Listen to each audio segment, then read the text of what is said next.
So we are going to start exploring how water and salt is balanced in our body.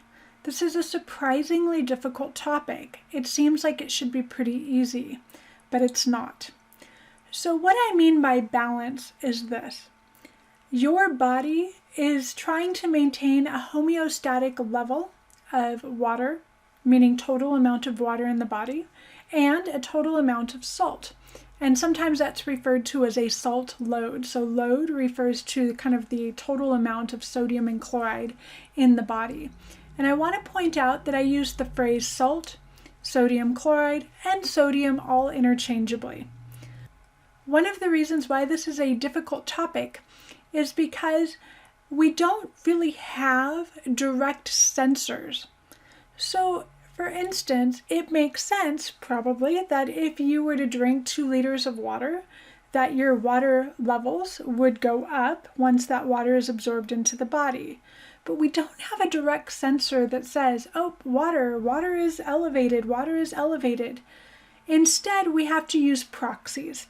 So we actually use 2 different measurements to help us interpret the water level and the salt level in our bodies. And those proxies are going to be the blood osmolarity and the blood pressure.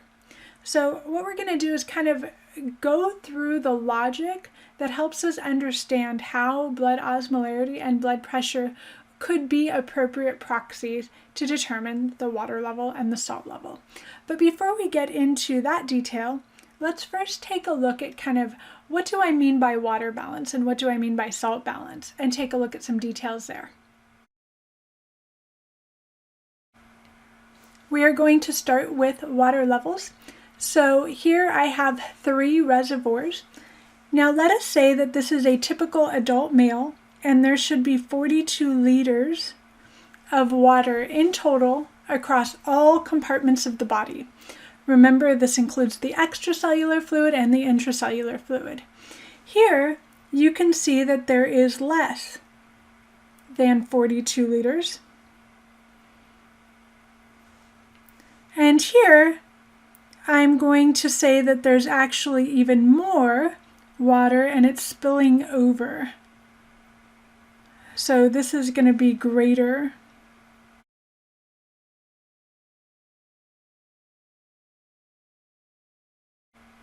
than 42 liters. So we have a general idea about what should happen. We know that if 42 liters is considered to be just right, then obviously this picture is too much, and on the left we have too little. And from here we can kind of get to our end game. So pulling in from previous lectures, we know that if we have too much water, then what we actually need to do is allow more water to be excreted, and this is controlled at the collecting duct level by varying the amount of aquaporins. So we know that we are going to want to remove aquaporins and excrete more water, and that's going to increase our urinary volume and decrease the concentration of that urine. So decrease what is called the specific gravity if you pull in from one of our labs. Okay, on the flip side of this, if you have too little water, so that would be this side over here, then we know that we need to conserve our water. So in this case, we know that we are going to insert aquaporins into the collecting duct, and that will allow for more water reabsorption.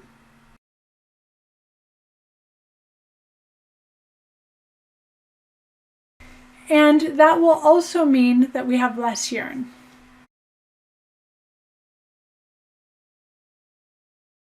So we expect our urinary output to decrease, and we expect the concentration of that urine to increase. We also know that antidiuretic hormone, or vasopressin, controls each of these. So we know that when we have too little water, we're going to have elevated levels of antidiuretic hormone. And when we have too much water, we're going to have decreased levels of antidiuretic hormone. So this really represents the end product here. In other words, with too little water, we know that we're going to have elevated antidiuretic hormone levels, and that's going to lead to inserting more aquaporins into the collecting duct, and therefore there will be more water reabsorption and less urine. But my question to you is, how do we go from knowing, how do we even know there's too little water, to an elevated level of ADH? What is that pathway? And conversely, if we have too much water, how do we know to turn off the secretion of ADH? What is that pathway? And so that's the question that I aim to answer with the next two lectures. Okay, likewise, salt falls into this kind of funky system. How do we assess our salt load? Well, let's actually talk a little bit about where the salt is. And again, by salt, I specifically mean sodium and chloride. Okay, so let us say for a moment that I eat a bunch of salt tablets. I don't know if you guys have ever eaten salt tablets before, but gross. They go into the body, so they're going into the digestive system and they're going to get absorbed. Where do they go? Well, we first off know that they are going to go into the fluid compartment of the body. So let's just go ahead and draw some dots to represent sodium and chloride ions. But more specifically, we know that they go to the extracellular fluid. So if we kind of expand this out here, we know that they are going to specifically be concentrated in the extracellular fluid. So sodium and chloride gets concentrated here. And that would be reasonably split between plasma and the interstitial fluid. So let's look at this in more detail. What is the osmolarity of our body fluids? And the osmolarity is 290 milliosmoles. So this is 290 milliosmoles. And this is 290 milliosmoles.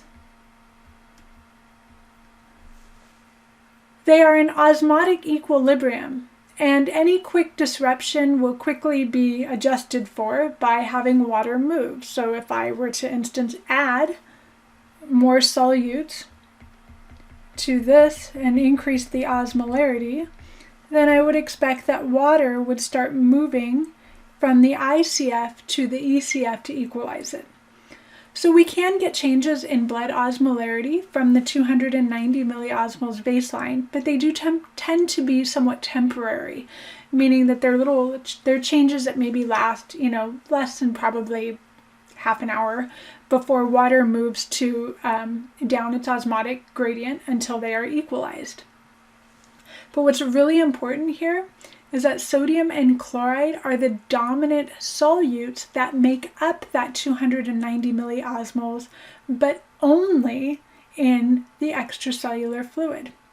So whereas both the intracellular fluid and the extracellular fluid have 290 milliosmoles, sodium and chloride represent about 280 milliosmoles of the 290 milliosmoles in the extracellular fluid. They are the dominant solute that determines the solute concentration in the ECF, and they are largely concentrated there, in large part because of the sodium-potassium pump, which keeps sodium out of the cells.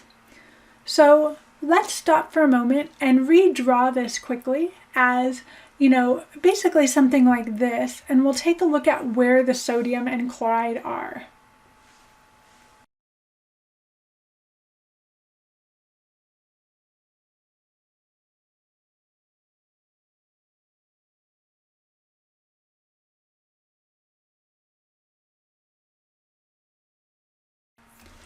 Now you probably don't need to draw this out with me, but I do want you to try to follow the reasoning chain that I'm about to lead you down.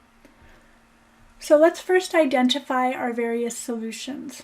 I have a variety of brown cells at the bottom. These are your generic cells. So inside is going to be intracellular fluid. The extracellular fluid is going to be out here. and in our blood. But we know that in our blood, that's more specifically plasma. And any extracellular fluid that is outside of plasma or cerebrospinal fluid is referred to as interstitial fluid.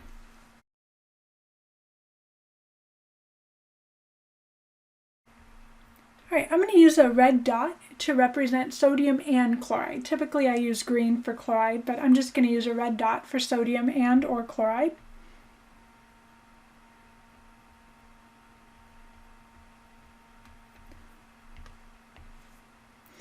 And there is going to be a fair amount of sodium and chloride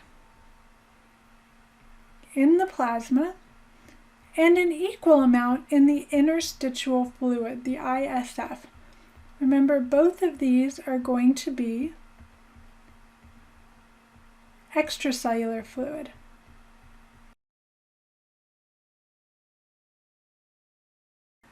So there's a few other things in extracellular fluid, but the dominant solute that makes up the extracellular fluid is going to be sodium and chloride. So really the amount of sodium chloride in the body really determines the solute concentration in the extracellular fluid, or the solute load, I should say, the amount of solute in the extracellular fluid. Now what about the intracellular fluid? The intracellular fluid has potassium and other stuff like sugars.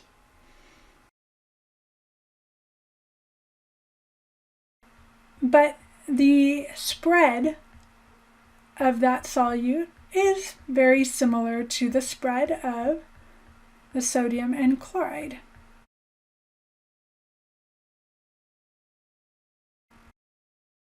So what I'm getting at here is that whereas the distribution of stuff in the intracellular fluid and extracellular fluid is more or less the same, leading to the same osmolarity, what that stuff is very different.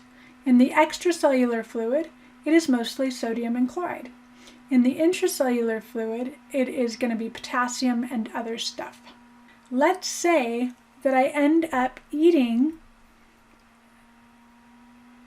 a bunch of salt tablets. So there's a bunch of salt tablets all packaged together and I eat them. I don't know if anyone's ever done that before. It's really gross and it's kind of hard not to gag.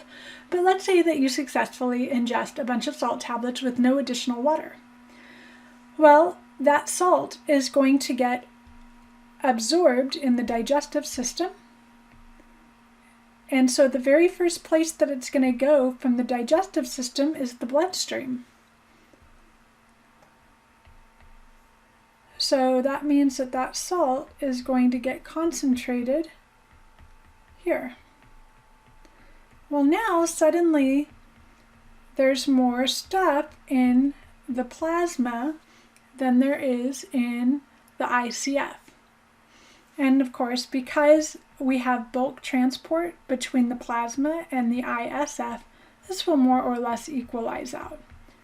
But do you guys see how the osmolarity here is now going to be greater than 290 milliosmoles? Because I've added salt.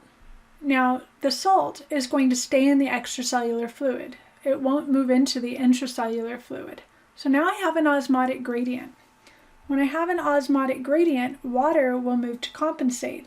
So water's actually going to get drawn out of the cells, where in the body most of the water actually is. Remember, most of the water is actually in the cells. So the cells in this way act as kind of a reservoir of water. And it's going to move into the extracellular fluid and into the plasma. And so what is that going to do to plasma volume? Exactly, it's going to increase the plasma volume. If I increase the plasma volume, what does that do to the blood pressure? The blood pressure also goes up. So you can see that by adding sodium and chloride to my body system, I have temporarily changed the osmolarity of blood. The osmolarity is over 290 milliosmoles.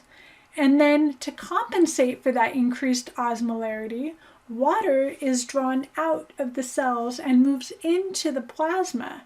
And when extra water moves into the plasma, there's more volume. And when there's more volume, it pushes harder against the walls, and therefore you have an elevated blood pressure. So you can start to see how sodium chloride could potentially be assessed by a combination of blood pressure and blood osmolarity. Okay, let's stop that train of thought for a little bit and turn and take a look at these receptors that I've mentioned. So we don't have the ability to measure water directly, or really even sodium chloride directly, but instead we use blood pressure and we use blood osmolarity. So let's talk about where those receptors are located. To measure blood osmolarity, we use something called Osmo Receptors. And Osmo Receptors are located in a part of the brain called the hypothalamus.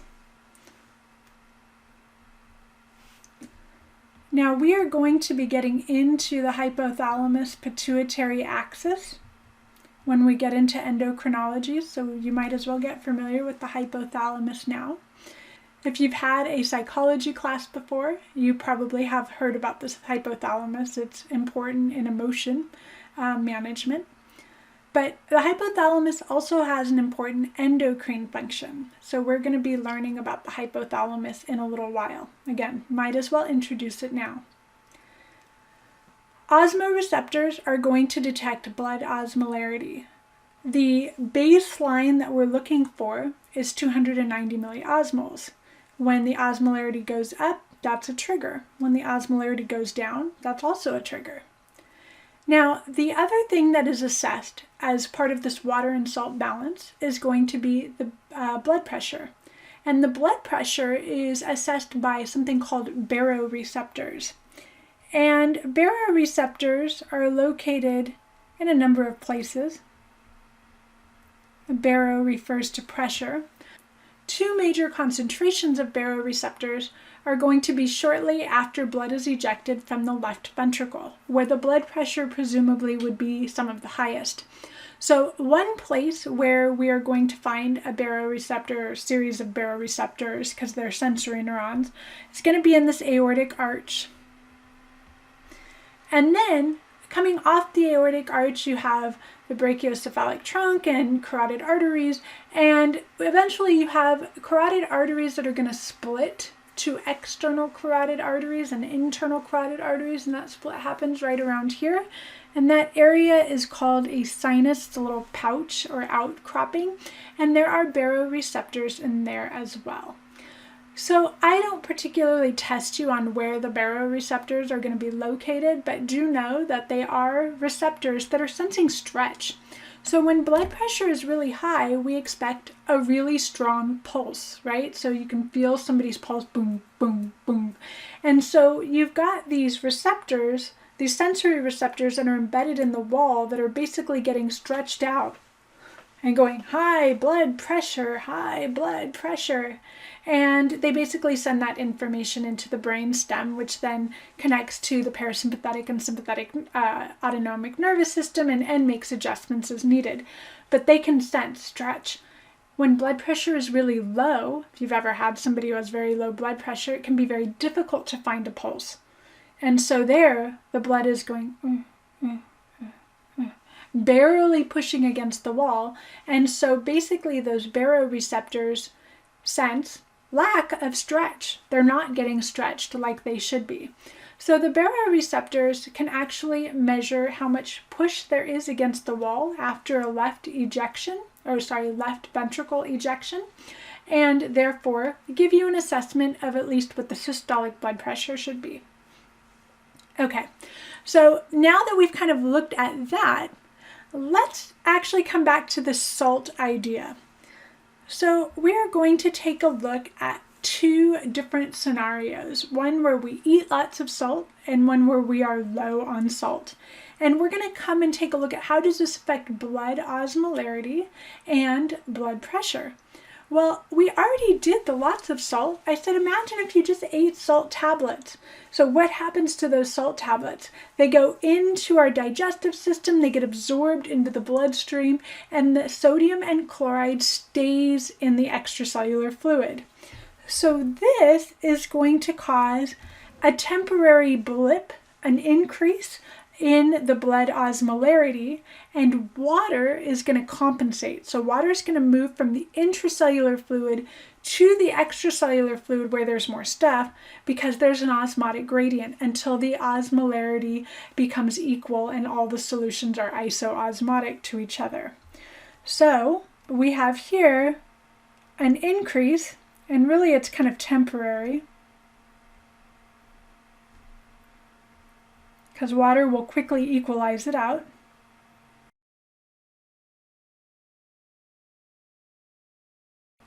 Now, more important than the increase in blood osmolarity is the increase in blood pressure that results from the elevated blood volume. So this is going to draw water from the cells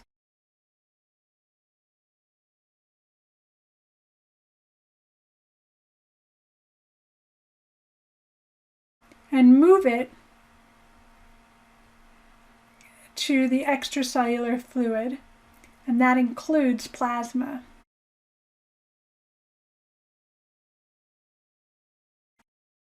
And as a consequence of all of that, we are going to have elevated blood volume and therefore elevated blood pressure.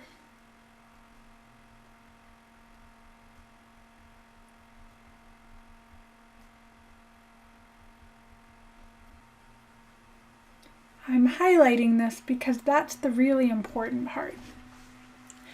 You probably have heard that too much salt can cause hypertension, or at least contribute to hypertension. And people who have hypertension or chronically elevated blood pressure are asked to minimize their salt intake. And so now you know why. The reason that I've highlighted elevated blood pressure is because elevated blood pressure is going to be our dominant criterion that we use to assess salt load. So blood pressure,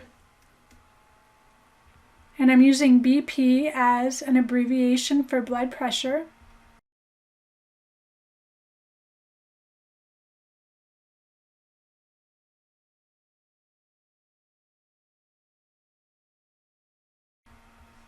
so when we're talking about total amount of sodium and chloride in the body, blood pressure is used as your kind of predominant bellwether, what we use to measure or assess and say, hey, is it too high, is it too low, what is it?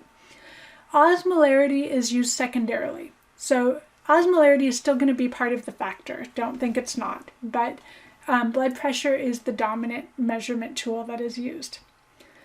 So now that we've talked about that, let's turn to this idea of low salt.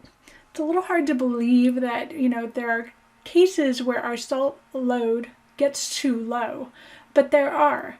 And one example here, it's a little hard to see, but I have an image, that's skin, and those are salt crystals on the skin. So I'm thinking of perhaps a marathon runner who is not taking supplemental electrolytes, but is maybe drinking plenty of water and is running in the heat and therefore sweating profusely. And the osmolarity of sweat is actually low. It's 100 milliosmoles, but it's still something. And there's a lot of sodium and chloride in sweat. And so the sodium chloride stays behind and crystallizes on the skin. And so if you see somebody in like a med tent at mile 19 on a particularly hot day running a marathon, they're covered in salt crystals, chances are they're going to be pulled from the race because their salt load is too low. And there's some other examples of where salt levels can get too low. Certain types of diarrhea, vomiting, fasting even, and then certain diseases. And I'm going to talk about one disease in just a moment. But let's say that for some reason our salt level is too low. What happens then? Well, let's come back up to this picture here and imagine that. Well, we can just start kind of erasing some of this to try to envision what would happen if our salt level was too low. And I'm being a little bit extreme here. I like to think in extremes when I'm thinking about physiology because it helps me identify what might happen, what the trends are, what makes sense. So this would obviously be probably an almost fatally low level of sodium and chloride, but let's just say for extreme purposes, we've reduced our sodium chloride by this much.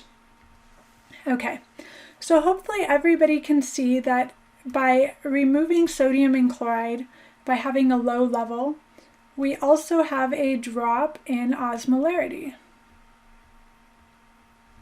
Now that will be a temporary drop, but what it's going to do is cause water to want to now move into the compartment with more stuff, which in this case is going to be the cells. Now you might think that the cells are going to swell and then lyse, but that doesn't happen usually because it's not that much of an osmotic gradient and there are billions of cells in our body to kind of spread all of that incoming water around. But it does affect the plasma volume. In other words, letting water leave the plasma and go into the intracellular fluid is going to reduce the plasma volume. And by reducing the plasma volume, you reduce the blood pressure. Now, you can think of this all the way to the extreme. I mean, what would happen if there was no sodium and chloride? Well, all the water would leave, and you would have no water and therefore no blood pressure. You'd have nothing but cells. So you can see then that the amount of sodium and chloride in the blood really determines the amount of water in the blood, and therefore the blood pressure. And because sodium and chloride is going to stay concentrated in the extracellular fluid, we can even generalize a little bit more and say the amount of sodium and chloride in the body, which is known as the salt load. The load of sodium and chloride in the body determines, or largely determines, the blood pressure. So we do see that blood pressure is going to be affected when we have low salt. So let's summarize this. So here we're going to have and again this will be temporary, drop in blood osmolarity.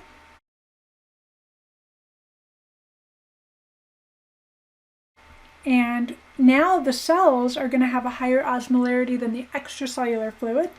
So water is going to move from the plasma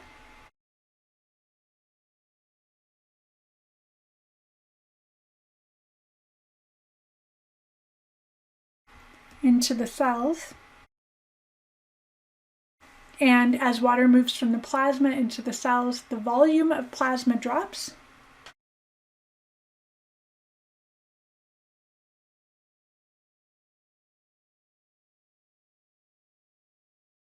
And when we have lower plasma volume, we have lower blood pressure.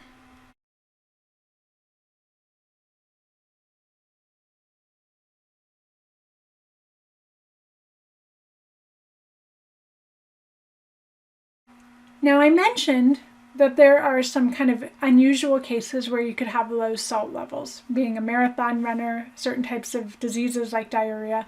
But I want to talk about one specifically that's really fascinating to me, and that is Ebola.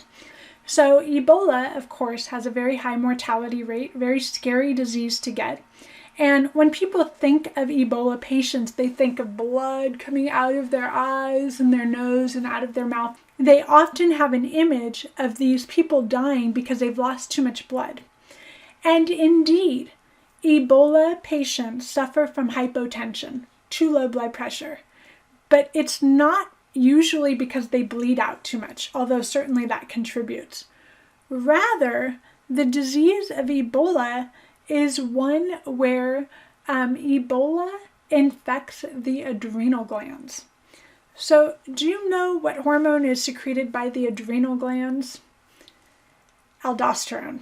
and some others that are super important, but including aldosterone.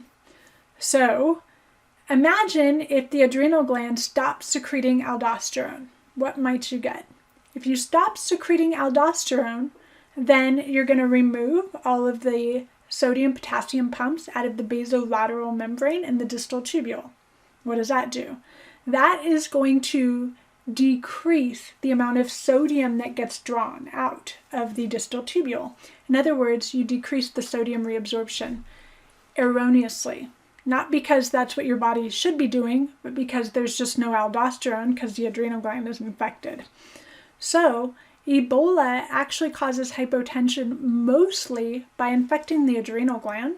And when it does that, you don't get as much aldosterone, you don't reabsorb all of the sodium, and sodium therefore keeps getting excreted when it shouldn't be. It should have been recaptured and it gets excreted.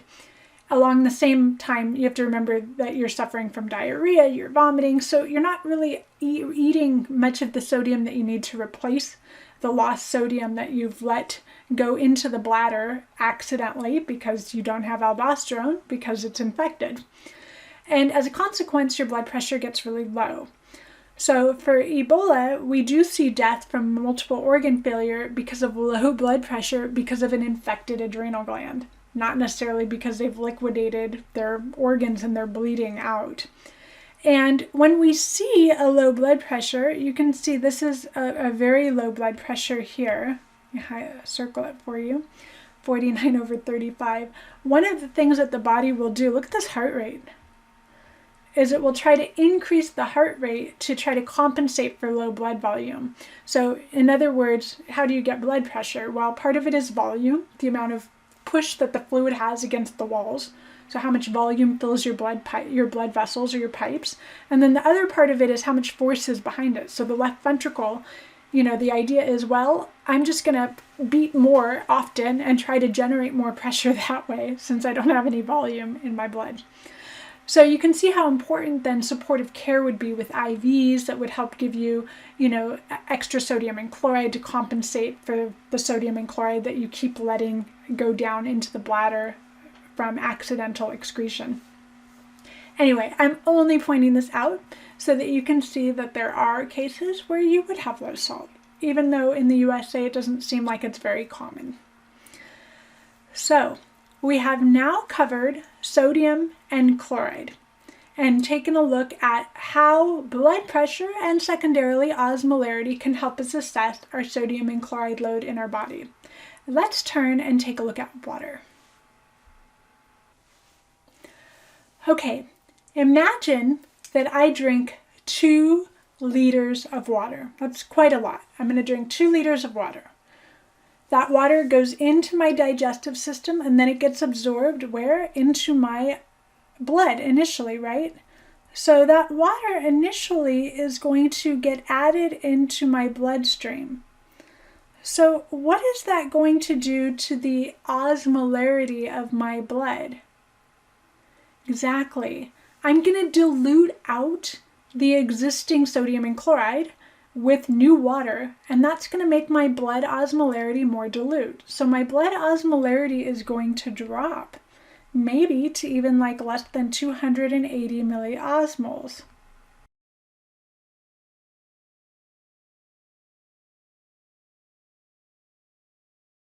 Now, eventually that water is going to even its way out. What's going to happen to my blood pressure? Well, my blood osmolarity has dropped, but my blood pressure might actually go up a little bit, at least initially as the water first concentrates in my blood before then dispersing. So I do expect that water to eventually equalize out, but initially it's going to result in a drop in osmolarity while blood pressure might actually elevate a little bit. Indeed, with your kits, you can try this. You can get up in the morning before drinking anything and take your blood pressure. And then drink as much water as you can manage. A liter maybe would be ideal. And then take your blood pressure again under the same conditions. And you will see that your blood pressure goes up by a few points because of the elevated water. Again, maybe not right after you drink water. Give it some time to get added into the blood system. when the water level is too high, and we talked about that water reservoir spilling over, then the osmolarity drops, but the blood pressure is at the very least going to stay the same, if not elevate some. Now, what about when the water level gets too low? Well, when the water level gets too low, we expect that the blood pressure will drop because the overall water in our body is too low, but the osmolarity should be about 290 milliosmoles. So we can actually come up over here and kind of add in some of that information. So when our water levels get too high, we expect that the blood osmolarity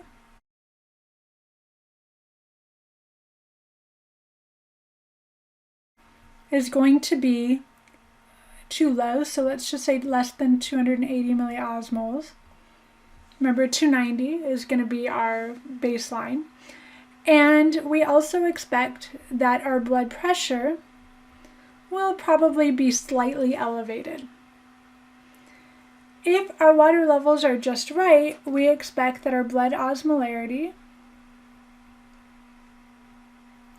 is around 290,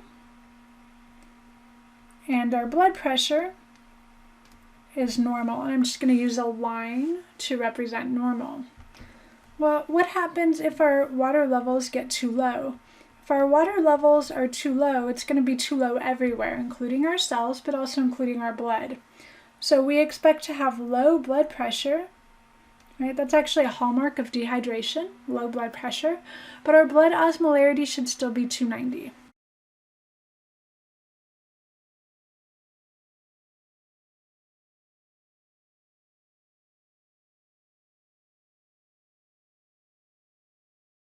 So in this way, osmolarity ends up being kind of a I would say a primary way of assessing water level, but again, it's used in conjunction with blood pressure.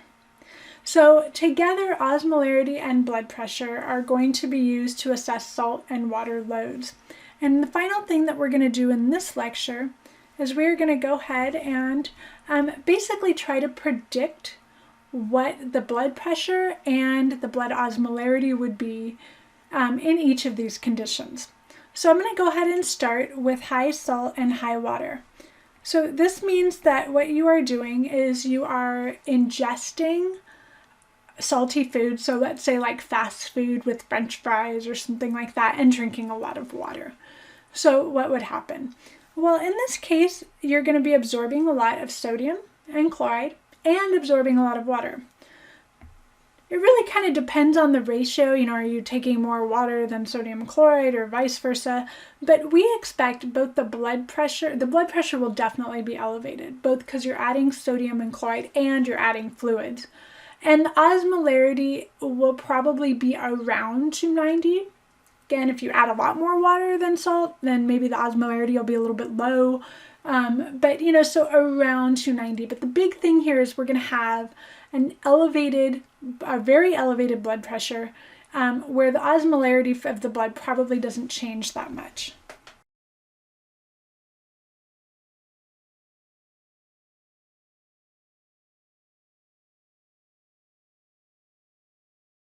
Okay, let's talk about low salt and high water. This is somebody who, again, think in extremes. You haven't eaten anything and you're just drinking water. So what's going to happen? Well, your blood osmolarity is going to be low. So here we expect the blood osmolarity to be low.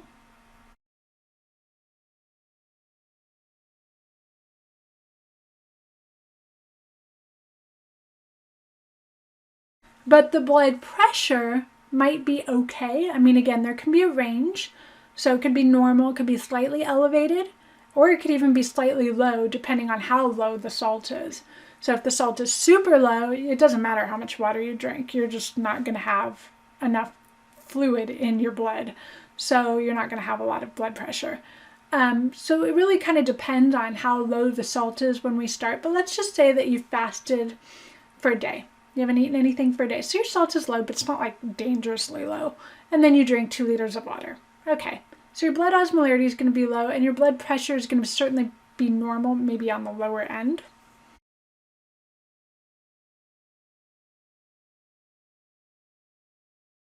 So we'll do normal-ish. Normal-ish is a technical term. Okay, so again, not really high, not really low, but kind of in the normal range, but blood osmolarity is definitely going to be low. Now let's consider the converse. I'm eating a bunch of salt tablets, but I'm not drinking any water. What's going to happen? Now all that salt is going to get concentrated in my blood, so my blood osmolarity I expect to probably be a little bit elevated.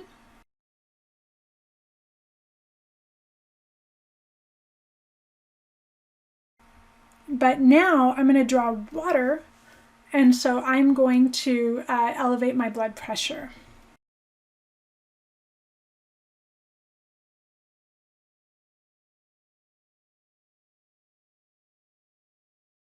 So then finally we have like a low salt, low water. So that would be like somebody who's experienced diarrhea, or they've dehydrated, they're out in the desert sweating and dehydrated.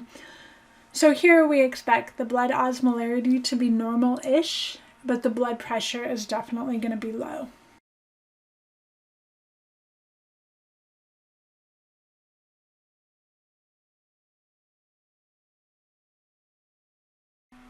And remember that blood osmolarity changes tend to be temporary, because as you add or take away solutes to the blood, or you add water, take away water, it all equalizes out pretty quickly. So water, remember, will always follow its osmotic gradient. So as soon as there's an osmotic gradient of any sort, water's going to move until the blood osmolarity and cell osmolarity become equal again.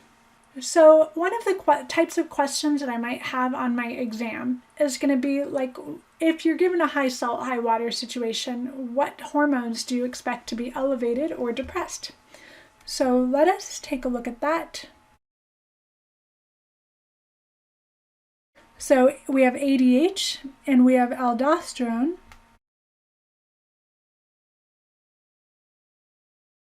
And the easiest way to predict what you think is going to happen is to look at what's too high or what's too low.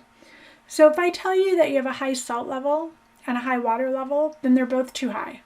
So you have extra salt, you have extra water, you want to get rid of salt, you want to get rid of water. So we would expect our ADH levels and our aldosterone levels to be low.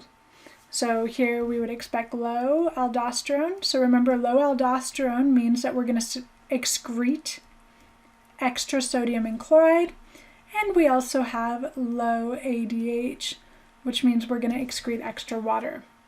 So I want you to pause this video and see if you can finish filling these in. What do you predict ADH and what do you predict aldosterone is going to be? Okay, so hopefully you guys got something like this. So briefly, I'm basically looking at individual things like high salt. If I have too much salt, I need to let extra salt be excreted. That means I'm going to reabsorb less salt. So I expect my aldosterone levels to be low. Notice in both cases, blood pressure is elevated. So elevated blood pressure is probably a trigger to reduce aldosterone secretion. Okay, well, when I have low salt, then I want to conserve my salt. And so therefore, I'm going to have high aldosterone. That's going to help me reabsorb extra salt. And in this case, my blood pressure is going to be low or normal-ish. So whenever your blood pressure tends on the lower side, that's an automatic trigger to secrete aldosterone. What about ADH? Well, here I'm looking at water. So high water means that I have too much water, which means I need to let excess water be excreted as urine. That means I'm going to stop reabsorbing excess water, so low, there it is, low ADH. And again, low water, I want to conserve my water. It makes sense that I'm going to have high levels of ADH. And water is a little bit more complex, but typically a low blood osmolarity is a major trigger for stopping the secretion of ADH. So again, blood osmolarity too low says, hey, stop secreting ADH. Okay, so that concludes the first part of this lecture. In our next lecture, we are going to explore a pathway for salt conservation and for water conservation. I'll see you then.